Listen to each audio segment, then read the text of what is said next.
Hello बच्चों, कैसे हैं आप लोग। आइए इस लेक्चर में पोटेंशियल जो चैप्टर हम पढ़ रहे हैं, इलेक्ट्रिक पोटेंशियल एंड कैपेसिटेंस, तो उसमें पोटेंशियल पे कुछ न्यूमेरिकल को हम लोग सॉल्व करते हैं। न्यूमेरिकल आपके सामने है जिसमें दिया हुआ है कि एक 100 joule of work has to be done in moving an electric charge of 4 coulomb from a place where potential is -10 volt to another place where potential is V volt. Find the value of V की value निकालनी है। तो हमने एक अलग lecture बना रखा है जिसमें हमने 5 टिप्स दिए थे, 5 जो है सो स्टेप बतलाए थे किसी भी न्यूमेरिकल को सॉल्व करने के लिए। हम उस स्टेप को फॉलो करते हुए आगे बढ़े। तो पहला स्टेप था गिवन डेट लिखना। हमने गिवन डेट ऑलरेडी लिख लिया कि कौन कौन सा यहाँ पे क्वांटिटी गिवन है, और हमको मिला कि यहाँ पर वर्क डन जो ए से बी तक जाने में है वो 100 जूल गिवन है। Q नॉट यानी कितने चार्ज को आप कैरी कर रहे हो 4 कूलम वो गिवन है, और A पॉइंट से B पॉइंट तक कैरी कर रहे हो तो A का पोटेंशियल कितना है -10 वोल्ट और B का पोटेंशियल V वोल्ट, और यही हमें फाइंड आउट करना है।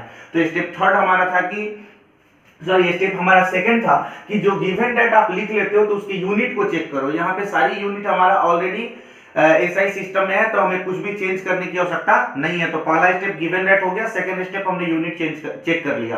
अब थर्ड स्टेप क्या फाइंड आउट करना है, तो वो ऑलरेडी हमारा निकाला गया है कि फाइंड आउट हमको क्या करना है, तो इस V की वैल्यू निकालनी है। तो स्टेप 4 फार्मूला सिलेक्ट करके और उसके बाद फाइनली क्या करना है, वैल्यू को पुट कर देना है। तो आइए, हमें अच्छी तरह से मालूम है कि potential difference VAB is equal to WAB upon Q naught. ये आपको पढ़ाया गया था, WAB अपॉन Q नॉट। तो अब हम क्या करेंगे, VAB मतलब potential difference between A and B, तो इसको हम लिख सकते हैं क्या, VB minus VA is equal to WAB upon Q naught. अब हम इनकी वैल्यू को पुट करें तो VB की वैल्यू कितनी है, V वोल्ट, तो यहां पे सीधा लिखेंगे VB की जगह पे कितना लिखेंगे, V माइनस VA के जगह पे कितना लिखेंगे, -10 वोल्ट।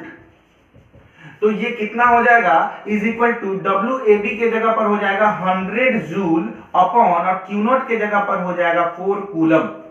ये आसानी से यहां से कटेगा और ये 25 हो जाएगा। इसके बाद का स्टेप हम यहां पे सॉल्व कर देते हैं। इसमें आपको मिलेगा V, अब माइनस माइनस क्या हो जाएगा, प्लस, तो V plus 10 volt is equal to ये हो जाएगा 25 जूल पर कूलम, या इनको आप वोल्ट लिख सकते हो। क्या लिख सकते हो, वोल्ट। तो देयरफॉर V की वैल्यू कितनी हो जाएगी, तो 25 माइनस 10 वोल्ट। देयरफॉर V की वैल्यू कितनी हो जाएगी, 15 वोल्ट आंसर।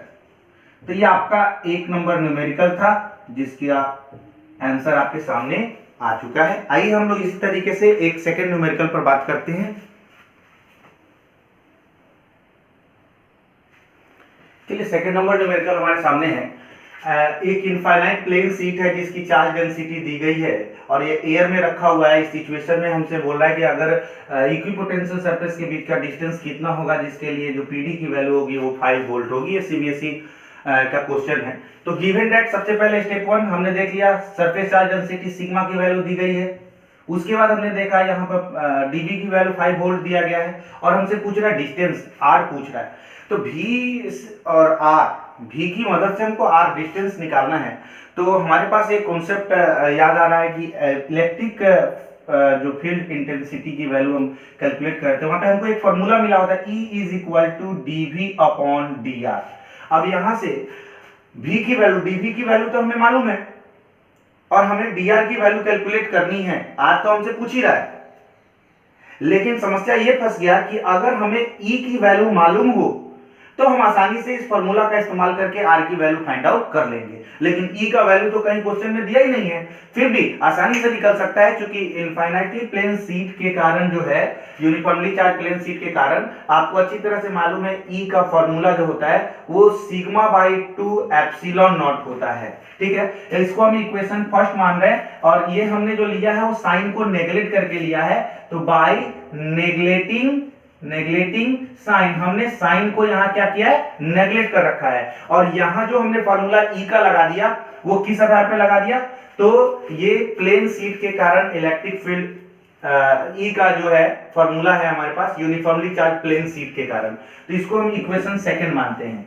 अब इक्वेशन फर्स्ट और सेकंड को अगर हम कंपेयर करें, एलएचएस इनका इक्वल है, तो आरएचएस अगर हम इक्वल करना चाहें तो हम कह सकते हैं sigma by 2 epsilon naught is equal to dV upon D R, या क्रॉस मल्टीप्लीकेशन अगर कर दें तो हम लिख सकते हैं D R is equal to 2 epsilon naught dot dV upon sigma.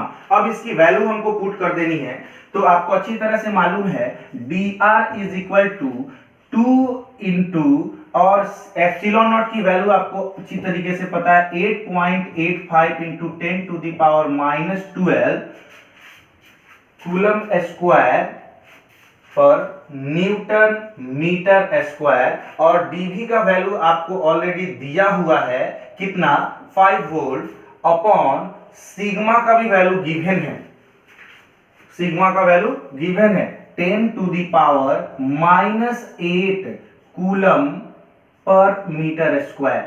अब हमको इनको सॉल्व करना है, तो अगर इनको सॉल्व करके अगर हम आए तो हम देखेंगे कि जो इसकी वैल्यू निकल के आएगी ये -8 है, ऊपर जाएगा तो +8, और 5 2 जा 10, तो 1 और बढ़ जाएगा, तो 8 और 1 9 हो जाएगा, 10 टू द पावर 9, तो 12 में से 9 चला गया तो कितना बच जाएगा 3।